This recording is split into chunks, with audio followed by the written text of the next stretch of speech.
The Akal Takht was completed by our 6th Guru, Guru Har Gobind Sahib Ji. It was completed in year 1609. So if you notice, there are two nishans or two flagpoles just at the side of the Akal Takht, and they are not of the same height. One is lower and the other one is higher. These two flagpole represents Miri and Piri.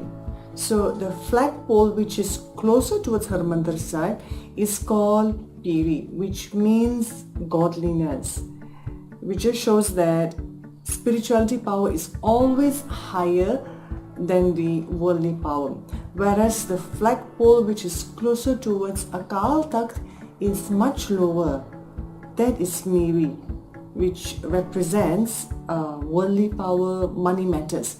So that just shows that worldly power is always lower than spirituality. So the next time if you were to visit Harmandir Sahib, please do notice these two flagpoles.